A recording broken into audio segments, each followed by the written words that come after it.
Assalamualaikum warahmatullahi wabarakatuh. Alhamdulillahirrabbilalamin. Hari ini kita akan melanjutkan materi Statistika Pendidikan 2 mengenai uji korelasi. Namun sebelumnya mari kita awali terlebih dahulu dengan baca doa bersama-sama. Doa mulai.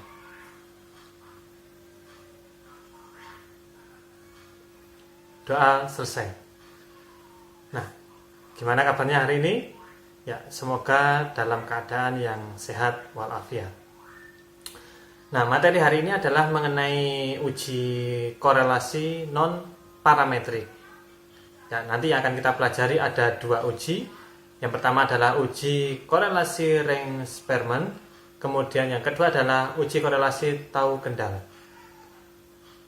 Nah, kita awali dulu dengan uji korelasi Ring-Sperman atau biasa disingkat dengan uji R.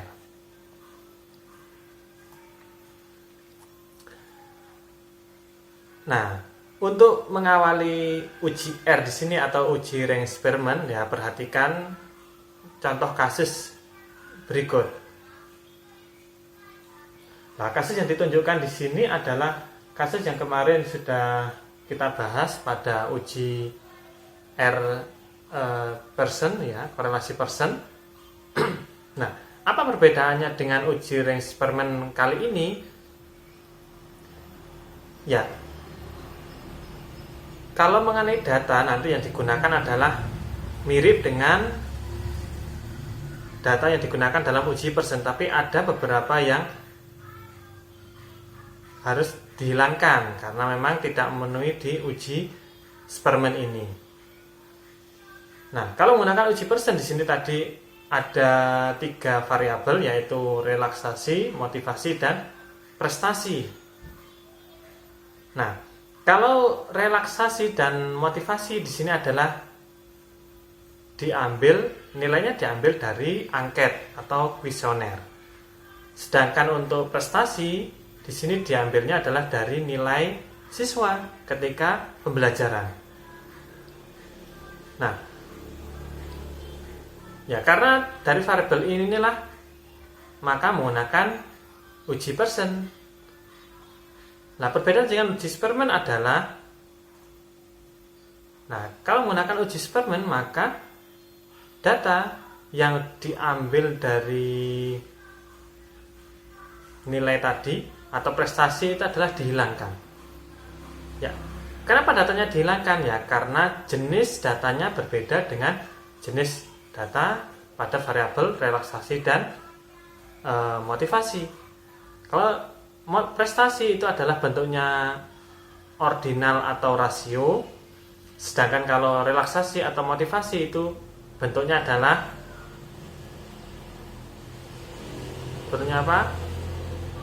Ya, itu bentuknya adalah ordinal. Nah, sehingga kalau data yang digunakan atau data yang diteliti adalah data ordinal, maka uji yang digunakan adalah uji Sperman. Akan tapi kalau ada data yang berbentuk interval atau rasio, contohnya adalah prestasi, nah maka uji yang digunakan adalah uji Sperman. Itu ya perbedaannya. Kalau Sperman adalah data berbentuk ordinal, tapi kalau Sperman adalah data berbentuk interval atau rasio.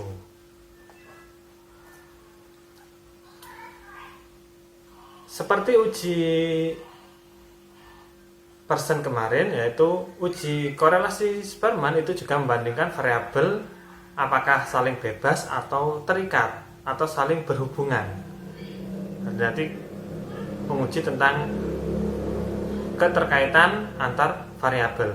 Kemudian untuk mengetahui hubungan antara 2 atau lebih variabel, ya di sini nanti pastinya minimal 2 variabel yang akan kita uji. Kemudian data berskala ordinal. Ya, ordinal di sini biasanya digunakan ketika data diambil dari angket atau kuesioner. Akan tapi kalau data diambil dari nilai siswa, seperti itu, pengukuran, nah itu adalah datanya berbentuk interval atau rasio. Nah, kemudian data tidak berdistribusi normal, ya tidak seperti uji persen kemarin yang mengharuskan datanya adalah normal, yang di sini tidak mengharuskan normal.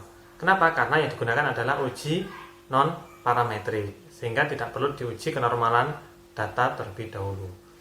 Kemudian uji berdasarkan pada peringkat data, ya karena di ordinal di sini juga sudah mulai ada pemeringkatan. Ya, datanya sudah mulai diperingkatkan sehingga data yang diambil nanti bisa dikelompokkan per peringkatnya. Ya, contoh data yang peringkat selain motivasi dan relaksasi dalam bentuk angket di sini contohnya adalah jenjang pendidikan. Ada SD, SMP, SMA. Nah, itu adalah juga termasuk ordinal karena bertingkat SD, SMP, SMA, perguruan tinggi. Nah, itu adalah contoh data ordinal. Itu ya. Kemudian nanti kalau datanya kurang dari atau sama dengan 30 atau maksimal 30, maka uji spermennya menggunakan uji R. Akan tetapi kalau datanya nanti lebih dari 30, maka uji spermennya menggunakan uji Z. Itu ya. Nah, untuk uji korelasi spermen rumusnya adalah RS sama dengan 1 dikurangi 6 kali sigma D kuadrat dibagi N kali N kuadrat min 1 ya, seperti yang ditampilkan. Seperti itu, dengan RS adalah koefisien korelasi spermennya, kemudian D-nya adalah selisih antar ranking, ya nanti ada perrankingan, kemudian sigma D kuadrat adalah total kuadrat dari selisih antar ranking, ya. Kemudian N adalah jumlah sampel penelitian. Nah, ini adalah rumus ketika datanya kurang dari atau sama dengan 30.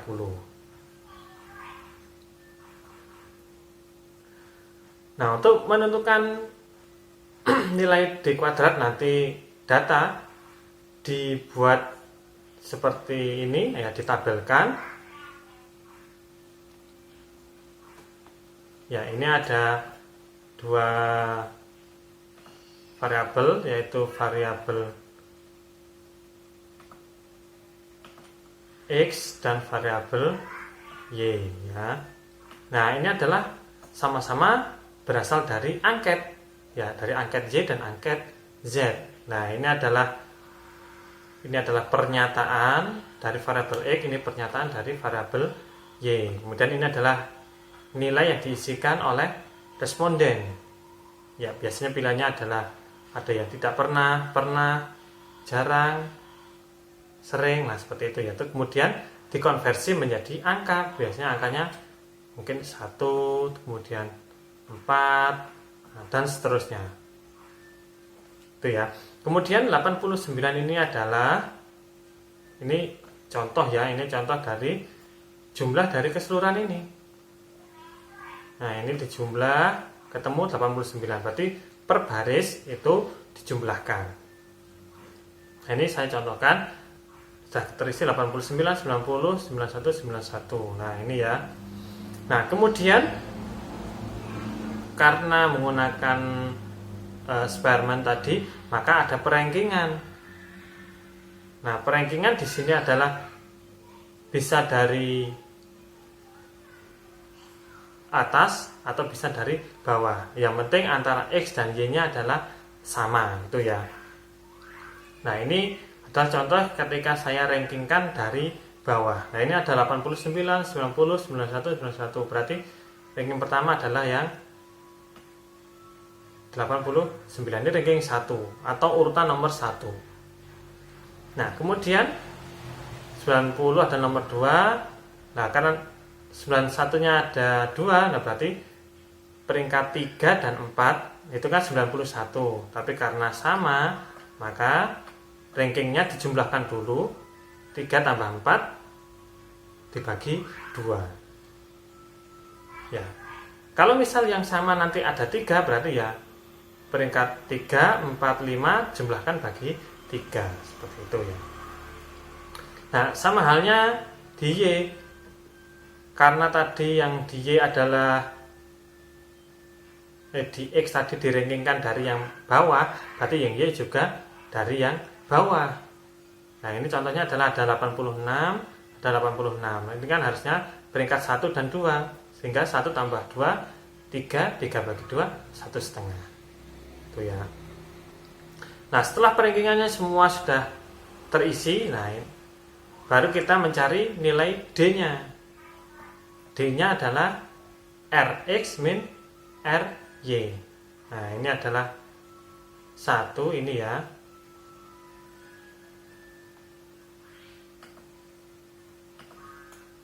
Ini Rx min Ry. 1 kurangi 1,5 sama dengan 0,5. Ini harusnya negatif ya. Nah, negatif 0,5. Kemudian setelah D-nya ketemu semua, nah, baru kita kuadratkan nilai D-nya. Nah, D kuadrat ini dari sini. Nah, 0,5, negatif 0,5 dikuadratkan menjadi 0,25. Nah, semua D ini dikuadratkan. Ya, dikuadratkan semua, baru nanti ketemu di sini. Nah, ini adalah nilai yang kita cari. Nah, nilai D kuadrat yang kita cari. Ya, nanti untuk lebih lanjut nanti kita akan belajar bersama menggunakan Excel-nya ya. Nah, untuk menentukan Rx dan Ry di Excel, ternyata bisa menentukan nilai ringnya ketika di Excel, yaitu menggunakan rumus sama dengan ring AVG, kemudian di blok jumlah X-nya tadi, kemudian juga di blok X-nya lagi dua kali, kemudian koma 0. Itu ya. Nah, nanti kita akan ke situ. Nah, ini kalau mau cari D kuadrat dengan menggunakan Excel ya. Karena kalau datanya sedikit, nah secara manual kita bisa, tapi kalau datanya banyak kan pasti menggunakan bantuan aplikasi gitu ya. Nah, kemudian kalau datanya lebih dari 30, maka kita akan menggunakan nilai Z hitung.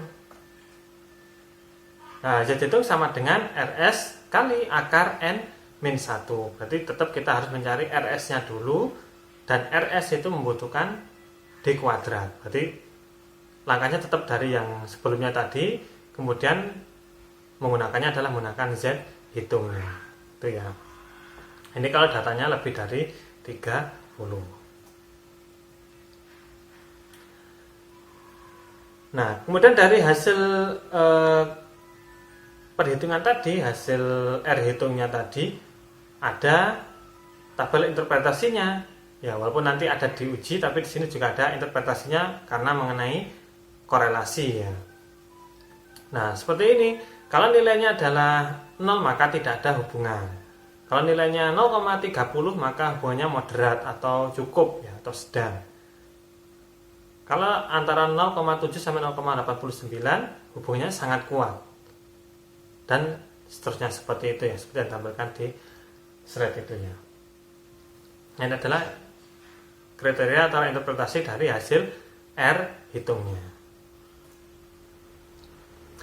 Nah, kemudian kalau kita menggunakan uji R atau datanya kurang dari 30 atau maksimal 30, maka kita menggunakan tabel Spearman juga. Nah, di tabel Spearman ada kolom N sebagai jumlah data, kemudian ada taraf signifikan. Di sini disediakan 5% dan 1%. Ya, ini adalah nilai alfa yang sering digunakan itu ya.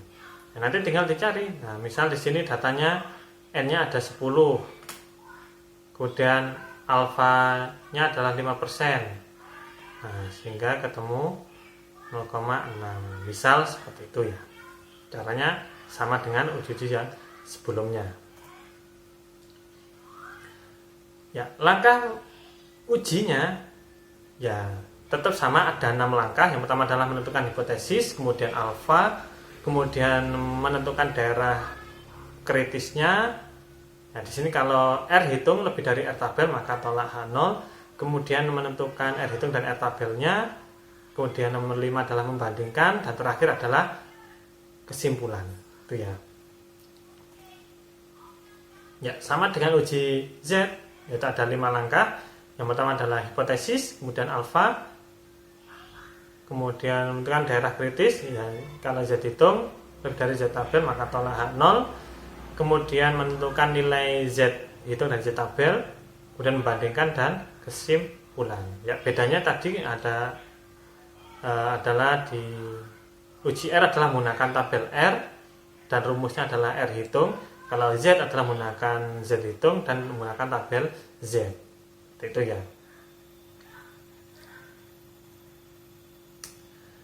Nah, kalau menggunakan uji Z, maka nanti dibandingkan dengan Z tabel. Ya, di sini ada alfa, ada pembagian, ada 2 arah dan 1 arah. Ya, kalau ada 2 arah nanti alfanya adalah alfa per 2. Ya, tapi di sini langsung saya sebutkan.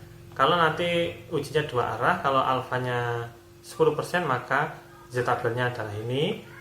Kalau 5% adalah ini. Kalau 1% adalah bawahnya ini. Kalau 1 arah, ya menggunakan Z tabel yang ini. Ya, tinggal bisa dicatat supaya tahu kalau Z-nya alfanya sekian maka nilainya sekian. Ya, tidak perlu melihat tabel. Walaupun nanti melihat tabel hasilnya juga sama, itu ya. Nah, kita berlanjut ke contoh kasus di uji Ring-Sperman ya. Ya, contoh kasusnya adalah kasus yang awal tadi, ya, mengenai penelitian tentang relaksasi dan motivasi. Ya, alasan tadi kenapa kok prestasinya dihilangkan, karena memang bentuk datanya tidak ordinal. Ya, kalau di Sperman nanti datanya harus ordinal, dan ini adalah ordinal.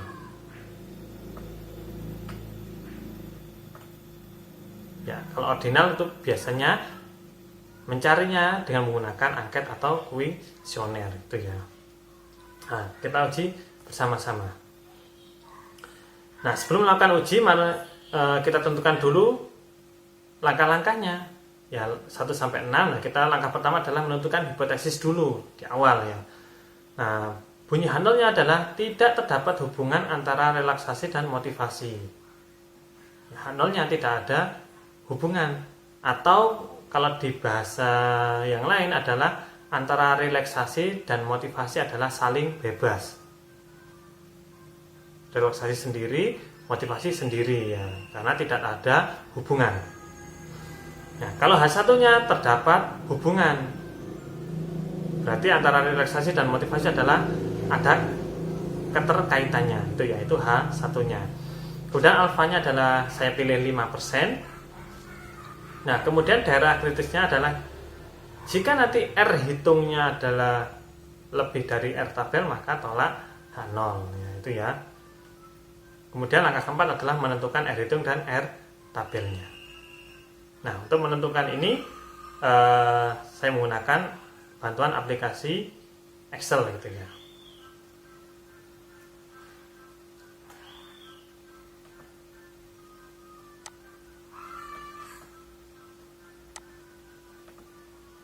Nah, ini tadi ya, relaksasi angkanya tadi, angka yang di soal tadi adalah ini, itu adalah berasal dari angket yang sudah disebarkan. Nah, ini ada pernyataan 1, pernyataan 2, sampai pernyataan 19.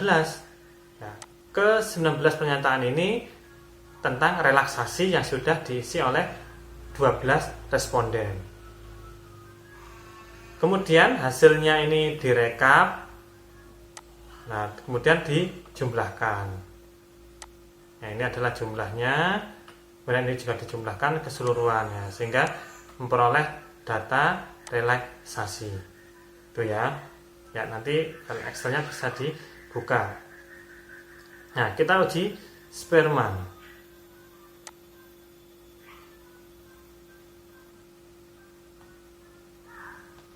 Nah, ini ya, relaksasi tadi dari angket tadi. Nah, begitu juga dari motivasi. Nah, motivasi juga berasal dari angket. Berarti pernyataan tentang motivasi. Ya, tapi di sini langsung saya loncati sehingga peneliti memperoleh nilai tentang motivasi adalah seperti ini. Itu ya. Jadi ini adalah dari angket, relaksasi juga dari angket.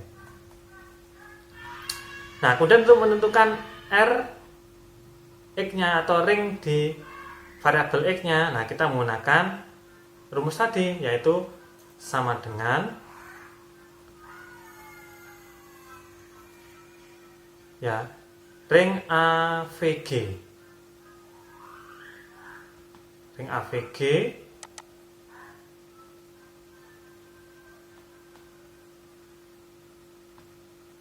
kemudian kita blok nilainya, karena kita carinya X, kita blok X-nya pertama sekali, kemudian koma, kita blok sekali lagi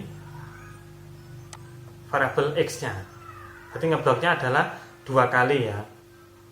Diblok sekali, koma, sekali lagi, kemudian koma, 0. Tutup ya. Itu ya. Nah, langkah berikutnya adalah memberikan simbol dolar di antara C dan 2 ya, kalau ini ya. Nah, C dan 2 ini diberi simbol dolar. Ya, kenapa? Supaya nanti kalau ke bawah nanti tinggal menarik ya, tidak mengentry satu persatu. Nah, ini juga diberikan, semuanya diberikan tanda dolar di antara huruf dan angka itu ya. Berikan dolar, nah jangan sampai ketinggalan ya. Berarti ada 4 simbol dolar. Kalau sudah tinggal di enter. Nah, sudah ketemu ya.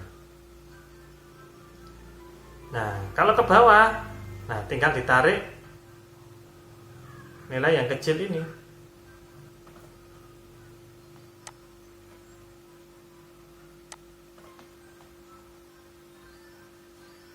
Nah, ini tinggal ditarik ke bawah. Nah, sehingga RX-nya nah, sudah kita peroleh itu ya. Itu adalah ring dari variabel X-nya. Kemudian dari variabel Y-nya caranya sama dengan tadi. Sama dengan ring AVG, kemudian blok Y-nya koma, blok lagi 2 kali dan koma 0. Nah, kemudian di antara huruf dan angka dikasih simbol dolarnya.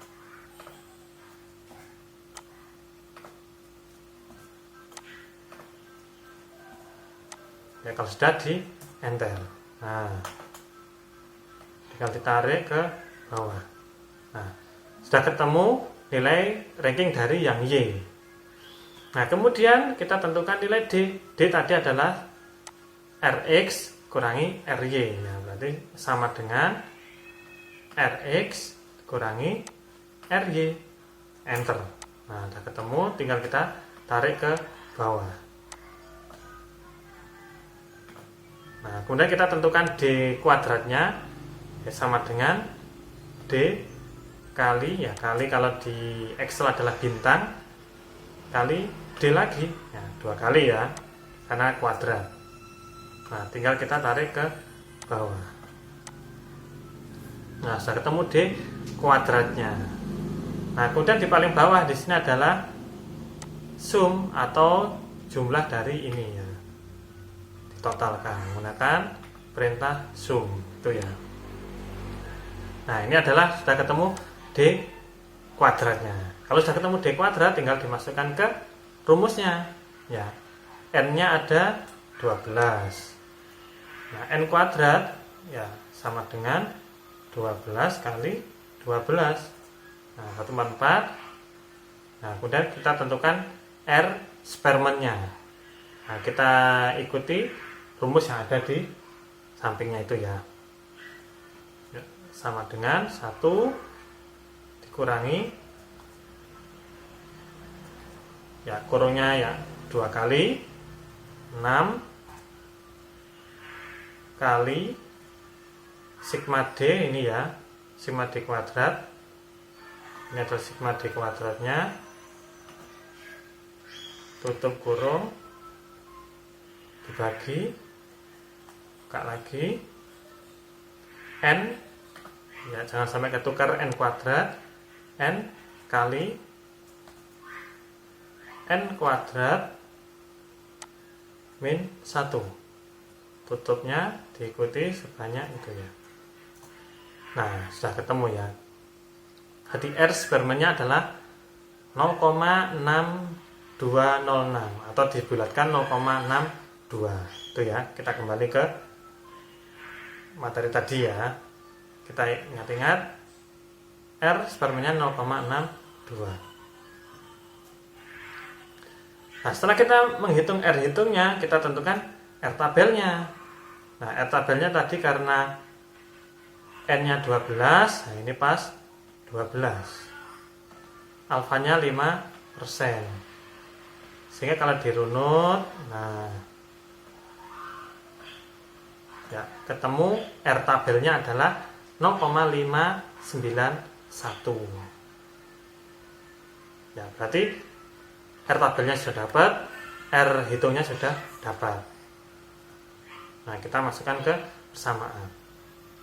Nah, langkah 1, 2, 3 sudah. Nah, langkah keempat tadi R hitungnya adalah 0,62 ya. 0,62. Kemudian R tabelnya adalah 0,59. Nah, kemudian kita bandingkan. Ternyata 0,62 itu lebih dari 0,59, sehingga R hitungnya lebih dari R tabelnya. Maka tolak H0. Nah, jadi kesimpulannya adalah terima H1 atau terdapat hubungan antara relaksasi dan motivasi. Ya, kalau dihubungkan dengan tabel interpretasi yang awal tadi, nah hubungannya kuat ya, karena masuk di 0,62. Hubungannya kuat antara relaksasi dan motivasi. Sehingga bisa disimpulkan bahwa rileks, nah, kalau kita rileks itu kita semakin termotivasi ya. Kalau kita tertekan, nah, biasanya motivasinya kurang. Mungkin arahnya bisa ke situ ya. Nah, itu tadi mengenai uji ring Spearman. Ya, sekarang kita mengenai uji tau kendal. Ya, simbolnya adalah seperti huruf T, yaitu bacanya adalah tau itu ya. Bukan tahu ya, tahu kendal gitu ya. Nah, mengenai uji tau kendal di sini adalah salah satu ukuran keeratan hubungan antara dua peubah ya, atau dua variabel. Nah, hubungan keeratan, nah, mempunyai hubungan atau tidak, saling bebas atau saling terikat gitu ya. Kemudian seperti koefisien korelasi Spearman tadi, tau kendal juga berdasarkan peringkat pengamatan ya. Karena sejenis, maka sama-sama dari peringkat pengamatan. Dan nilainya bisa antara negatif 1 sampai 1 ya. Kemudian pasangan pengamatan ada XI dan YI, XJ dan YJ. Kemudian disebut konkordan. Nanti ada istilah konkordan dan diskordan ya. Nanti kita pelajari bersama ya. Nah, sebaliknya apabila arah berbedanya tidak sama disebut diskordan. Seperti apa, Pak? Ya, nanti akan kita bahas di belakang ya. Dan sedangkan apabila XY sama dengan XJ, dikatakan pengamatan tersebut tidak konkordan maupun diskordan, atau nanti nilainya 0 kalau XY dan XJ adalah nilainya sama. Itu ya.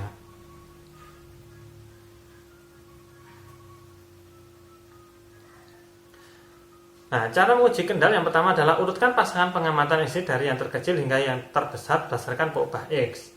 Sehingga variabel X-nya, hanya variabel X-nya nanti diurutkan dari yang terkecil atau ya sampai ke terbesar itu ya. Nah, nanti variabel y-nya akan mengikuti. Ya. Kalau x-nya diurutkan, nanti y-nya akan mengikuti karena kan berpasangan gitu ya. Kemudian membandingkan nilai y dengan nilai yang ada di bawahnya. Ya. Jadi nanti yang dibandingkan adalah setelah diurutkan yang dilihat adalah variabel y-nya. X-nya sudah diurutkan, yang dilihat y-nya. Kemudian satu pasang dari nilai y dikatakan konkordan apabila nilai y yang di bawah lebih besar daripada nilai y yang di atas. Nah, kalau y yang di bawahnya lebih besar maka disebut konkordan. Sebaliknya kalau y yang ada di bawahnya itu lebih kecil maka disebut diskordan. Nah, untuk konkordan simbolnya adalah P, kemudian diskordan adalah simbolnya Q.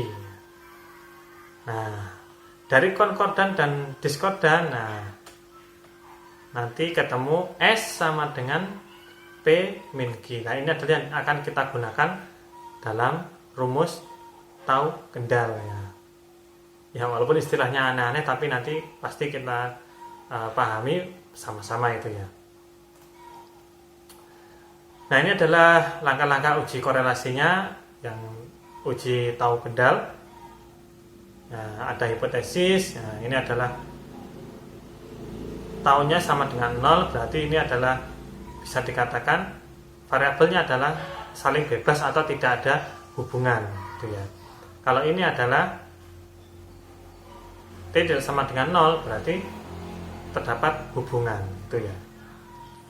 Kemudian menentukan alfa, daerah kritisnya T hitung, tau hitung, lebih dari tau tabel maka tolak H0. Kemudian menentukan T hitung nanti tabel, kemudian membandingkan dan juga kesimpulannya. Langkahnya sama. Nah, untuk menentukan tau hitung, nah kita menggunakan rumus 2S per N kali N min 1. Dengan tau adalah koefisien korelasi tau kendal, kemudian S tadi adalah P min Q, di mana P adalah konkordan, kemudian Q adalah diskordan, dan N adalah jumlah datanya. Nah, ini adalah datanya yang kurang dari atau sama dengan 30. Kalau lebih dari ini, ya nanti pastinya tidak menggunakan rumus ini, tapi menggunakan rumus yang lain. Tapi di sini kita fokuskan di data yang kurang dari atau sama dengan 30 gitu ya. Nah, kemudian setelah menentukan T hitungnya menggunakan rumus, kita menentukan T tabelnya. Nah, T tabelnya adalah rumusnya tau N, alfa per 2. Ya, berarti N-nya nanti berapa, alfa per 2-nya berapa ya di sini ya. Ini sudah ada N-nya, nanti mengikuti di permasalahan. Kemudian ini adalah alfanya, alfa per 2. Nah, misal kalau alfanya adalah 5%, berarti 5% dibagi 2, sebetulnya 0,025. Ini kalau 5%. Kalau 1% berarti ya 1% dikurangi dibagi 2 sama dengan 0,005. Ini kalau 1%. Kenapa kok dibagi 2? Karena di sini adalah menggunakan dua arah ya, karena hanya melihat ada hubungan atau tidak ya, tidak hubungan yang positif dan hubungan yang negatif, enggak sampai ke situ, makanya dibagi 2. Ada hubungan atau tidak saja. Nah, ini adalah contoh kasus dalam uji tahu kendal. Ya, kasusnya adalah saya gunakan kasus yang sama dari yang uji ring Spearman. Nah, apakah nanti hasilnya juga sama? Kalau ring Spearman tadi kan tolak H0 ya. Berarti di sini nanti apakah juga tolak H0? Nah, kita buktikan ya. Nah, pertama adalah kita tentukan hipotesisnya dulu, ya hipotesisnya sama ya, tidak terdapat hubungan, dan H1-nya terdapat hubungan. Kemudian alfanya adalah 5%, kemudian daerah kritisnya adalah T hitung lebih dari T tabel maka tolak H0. Kemudian tentukan T hitung dan T tabelnya. Ya, kita cari T hitungnya terlebih dahulu. Nah, kita buka yang sheet Kendal ini ya.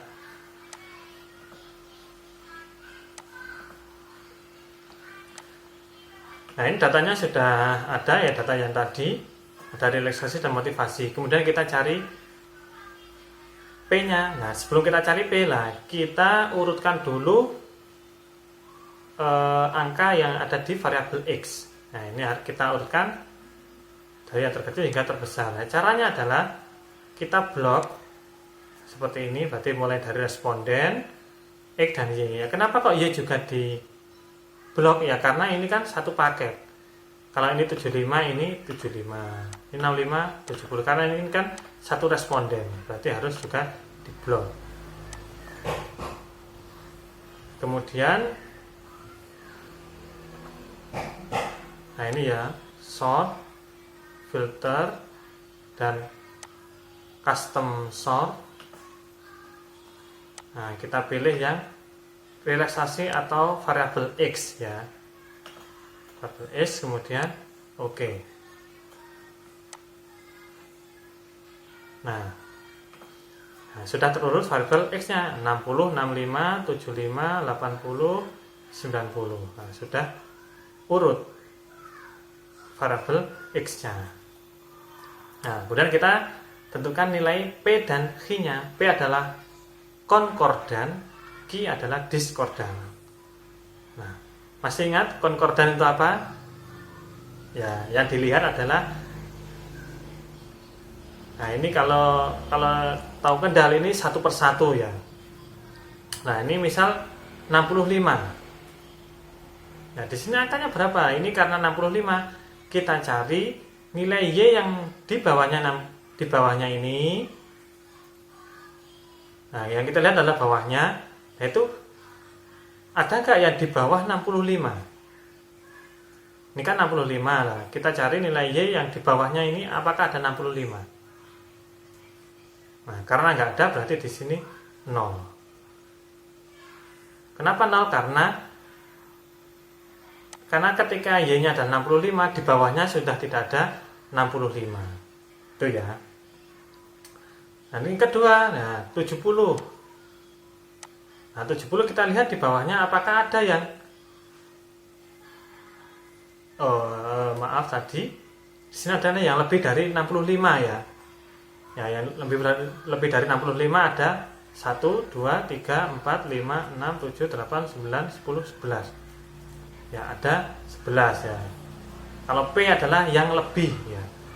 Di sini 65 berarti yang lebih dari 65, lebih dari 65.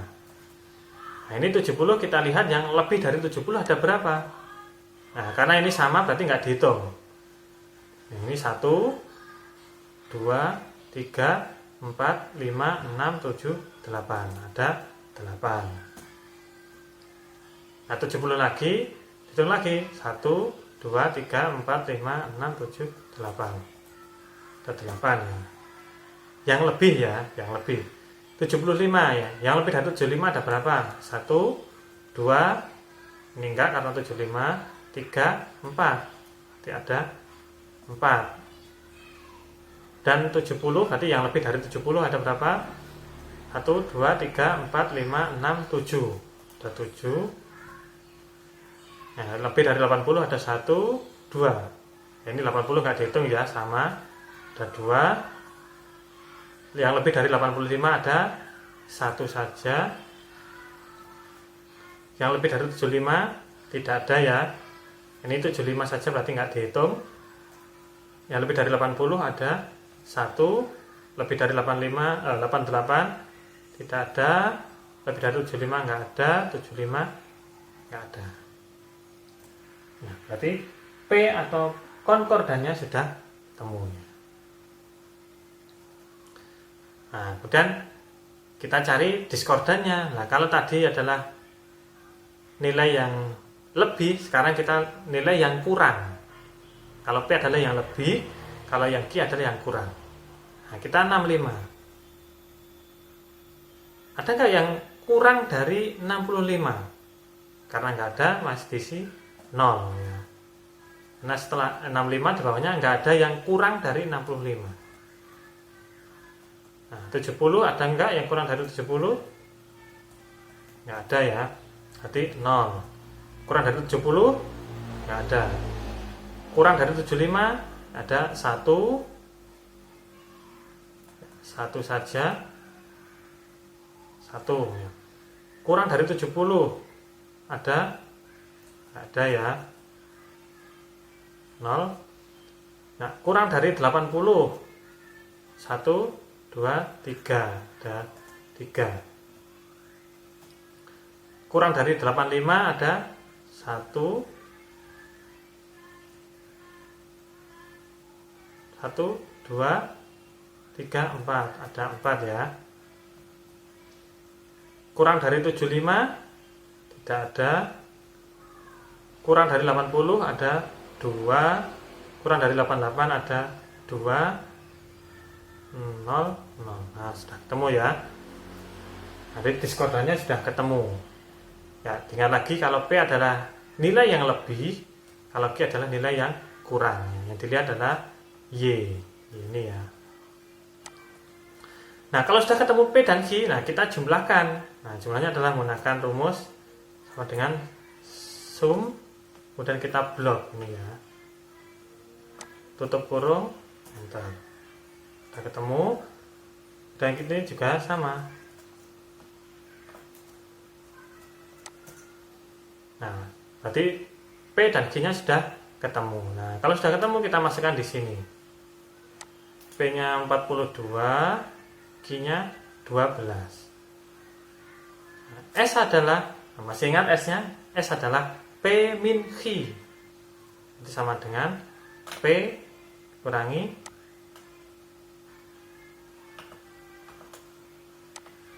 Q ya, P min Q. Nah ketemu 30. N nya sama dengan berapa? 12. Nah kita tentukan tahu hitungnya ya. Ini adalah tahu hitung sesuai dengan rumus yang sudah ada di atas itu. Itu sama dengan 2S, berarti 2 kali S nya ini tutup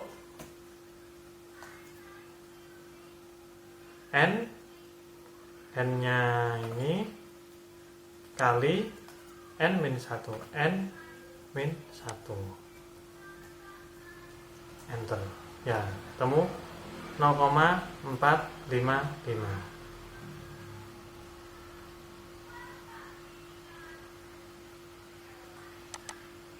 ya, ketemu 0,455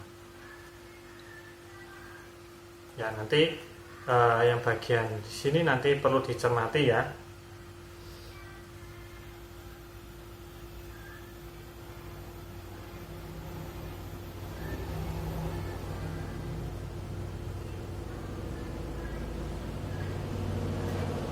Nah kalau sudah, nah kita menentukan tahu tabelnya ya. Ingat ya, tahu hitungnya adalah 0,455.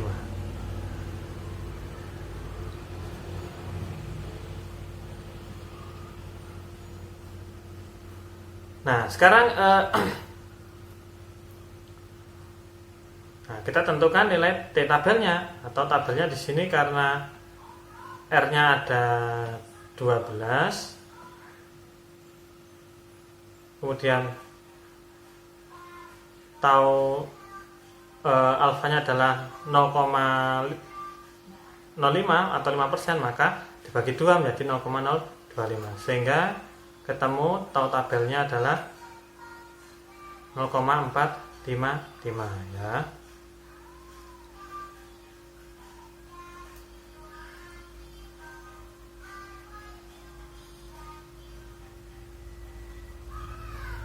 Ya, nanti saya minta tolong di sini mungkin dicermati, mungkin ada yang kurang gitu ya.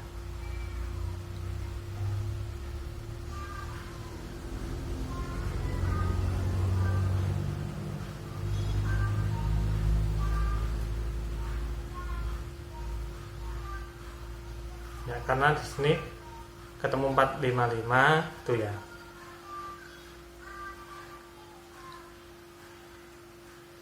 Nah, setelah dimasukkan, ya ini tadi bukan 485, tapi nanti silahkan dicek lagi apakah perhitungan tadi sudah pas atau belum ya. Nah, ini tadi karena di awal tadi saya menghitungnya ketemu 485 itu ya.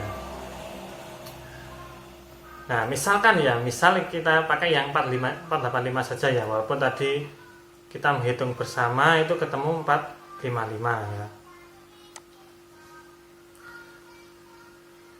Nah, karena ketemu 485 ya, kita gunakan yang ini dulu.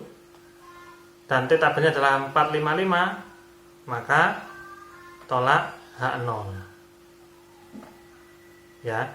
Nah, misal kalau T tahu hitungnya tadi benar 0,455. Nah, sehingga kan sama ya antara T hitung dan T tabelnya. Ya, maka karena sama, maka nanti yang diambil adalah yang tolak H0 ini ya. Nah, sama. Jadi ini bisa ditulis sama gitu ya.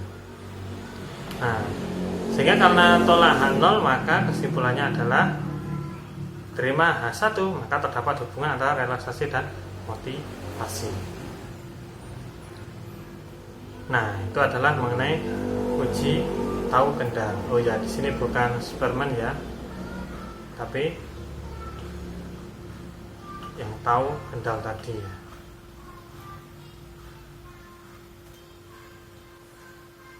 Ya, demikian materi hari ini mengenai uji korelasi non parametrik, yaitu uji ring Spearman dan uji tahu kendal. Ya, nanti silahkan dipahami lebih lanjut dengan mencoba sendiri. Mungkin tadi ketika saya menjelaskan ini ada kekeliruan, bisa dibenarkan, atau nanti kalau ada sesuatu yang tidak dipahami bisa ditanyakan. Untuk hari ini saya cukup sekian. Mari kita akhiri dengan baca hamdalah bersama-sama. Alhamdulillahirabbil alamin. Saya akhiri. Assalamualaikum warahmatullahi wabarakatuh.